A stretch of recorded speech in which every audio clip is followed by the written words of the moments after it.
Olá, gente boa, meus santos e minhas santas.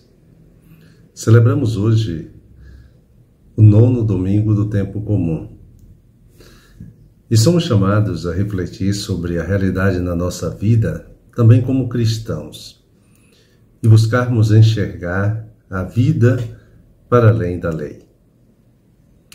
É isto, minhas santas e meus santos, é que a liturgia deste domingo nos mostra que a observância rigorosa do sábado tinha se tornado o traço mais importante da religiosidade praticada pelos fariseus.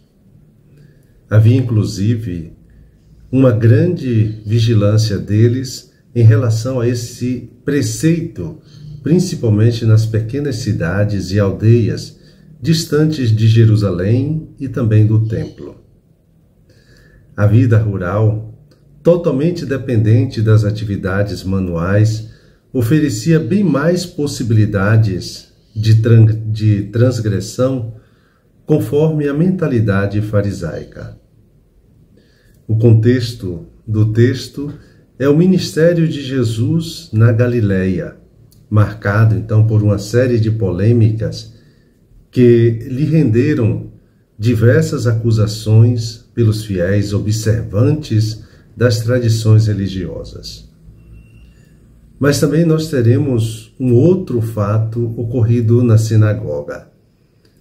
Mas busquemos adentrar no Evangelho e fazer com que ele também nos ajude a rever as nossas posições, mas principalmente o modo como compreendemos o valor da lei. A lei existe para ser cumprida. Você já deve ter ouvido essa frase algumas vezes. A sociedade humana se organiza a partir de leis. Não só. As leis, as religiões e as igrejas também têm suas leis. Até mesmo a Sagrada Escritura está repleta de leis, sobretudo no Antigo Testamento. Mas a atitude de Jesus no Evangelho de hoje nos traz uma importante pergunta. Em que circunstância uma lei deve ser obedecida e em que circunstância ela deve ser questionada? Ao colocar um homem bem ali no centro da sinagoga de Cafarnaum, Jesus está nos dizendo que tanto no centro da sociedade humana como no centro da religião, quem deve estar ali não é a lei, mas o ser humano, sobretudo aquele prejudicado, injustiçado ou não contemplado pelas leis. Portanto, toda lei, seja ela civil, seja ela religiosa, deve ser respeitada enquanto protege e favorece a vida. E deve igualmente ser questionada quando prejudica ou se coloca contra a vida e a dignidade do ser humano. O pano de fundo da cura desse homem na sinagoga é o problema do sábado. Como vimos no texto do Deuteronômio, o sábado é um dia sagrado e deve ser guardado, santificado por 2 motivos. Primeiro, em consideração ao descanso de Deus, como nós temos em Êxodo 20:11. Segundo, em consideração à liberdade do ser humano, que não deve se tornar escravo de nada e nem de ninguém. Desde que o Senhor Jesus ressuscitou no primeiro dia da semana, o sentido religioso do sábado passou para o domingo. Mudança testemunhada pela própria Sagrada Escritura, em tantos textos que nós encontramos no Novo Testamento. Aqui cabe nos perguntar se o domingo ainda tem um sentido cristão para nós, ou se ele tem sido vivido num sentido pagão. como as pessoas vivem o final de semana. Elas descansam física e emocionalmente ou vivem escravas do dinheiro e do consumismo. Elas têm o cuidado de santificar o dia do Senhor, alimentando sua espiritualidade e sua comunhão com Deus?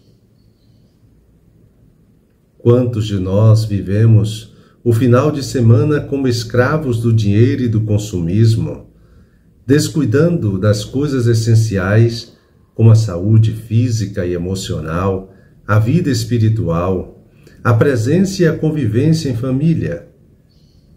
Além disso, se o apóstolo Paulo se refere a nós, cristãos, como vasos de barro, é importante lembrar que o domingo é um momento privilegiado e oportuno para que cada um de nós, vaso de barro, se coloque nas mãos de Deus, o oleiro, para que ele restaure esse vaso e continue a depositar dentro dele o tesouro da sua graça. Voltemos ao Evangelho. Diante da frieza dos homens religiosos do seu tempo, em estarem mais preocupados com a lei do que com a necessidade da salvação do ser humano, Jesus olhou ao seu redor, cheio de ira e tristeza, porque eram duros de coração.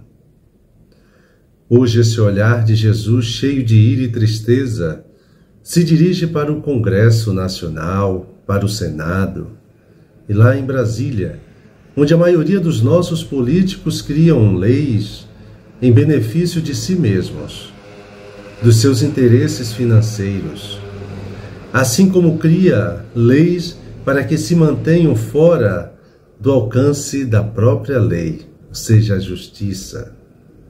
Esse mesmo olhar de Jesus, cheio de ira e tristeza, se dirige igualmente para o Supremo Tribunal Federal, onde parte daqueles ministros ditos da justiça trabalha então a favor da manutenção da injustiça, virando as costas para todos os brasileiros cuja vida está prejudicada por uma política e uma economia centrada nos interesses do mercado e não nas necessidades do ser humano. Mas com certeza, o olhar de Jesus, cheio de ira e tristeza, se dirige também a toda a igreja e religião que mantém a verdade prisioneira da injustiça, que se preocupa com a observância da lei ao mesmo tempo em que se mantém distante do drama real da vida das pessoas, cuja maioria vive fora das leis religiosas, muitas vezes porque esta mesma igreja ou religião não se faz próxima das periferias existenciais onde vivem tais pessoas. Aqui são exatamente oportunas as palavras do Padre Pagola, que diz: não é suficiente defender a disciplina da igreja se essa disciplina não ajuda de fato a viver com alegria e generosidade o Evangelho. Não é suficiente defender a ordem e a segurança do Estado se este Estado não oferece de fato segurança alguma para os mais fracos. No nosso meio existem pessoas necessitadas. Continuamos a defender a ordem, a segurança e a disciplina ou nos preocupamos em salvar realmente as pessoas? Se nos calamos, deveríamos sentir sobre nós o olhar duro de Jesus. Conclui Pagola. Para curar aquele homem com a mão atrofiada, Jesus lhe disse: estende a mão. Ele a estendeu e a mão ficou curada. Hoje, Jesus diz a cada um de nós, cuja mão, cujo olhos e cuja boca também estejam atrofiados por causa do egoísmo, do individualismo ou da acomodação, estende a mão. Estende o teu olhar para além da lei, para que você possa enxergar as pessoas que à sua volta precisam ser salvas. Estende a tua voz para questionar toda lei civil ou religiosa que está a serviço da injustiça e não a serviço da verdade. Estende a compreensão que você tem da vida para acolher aquilo que a realidade está pedindo de você. Reconhece aquilo que está atrofiado em você por comodismo, por ignorância ou por medo.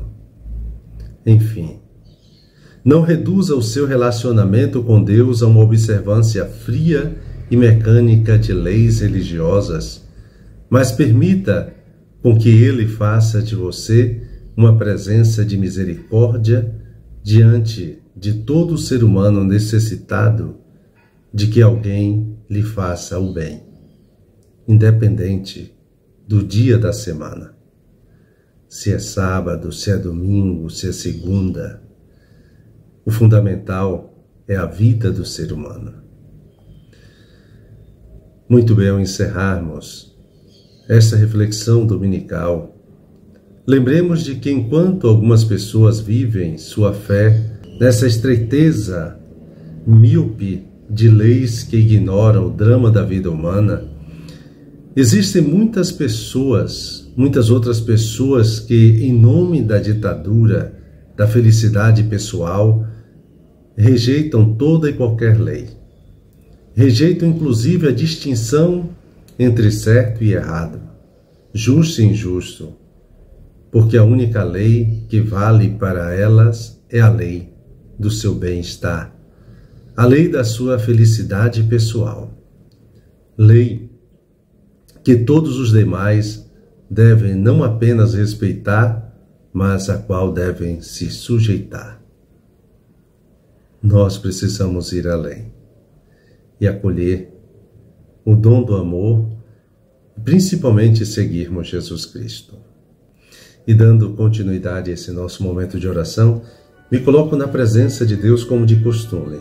Recolho-me imaginando primeiro Jesus que caminha nos campos de trigos maduros e que depois se encontra na sinagoga em um dia de sábado. Peço aquilo que quero: conhecer o mistério de Jesus, que é Senhor do sábado, que me faz também me sentir um dom e recebo esse dom do seu alimento, e Ele possa me curar de toda a dureza do meu coração, para abrir também a minha mão e ser um dom na vida dos irmãos. E buscando tirar proveito, vejo, escuto e observo as pessoas, quem são, o que dizem e o que fazem. Um santo e abençoado domingo para todos e todas.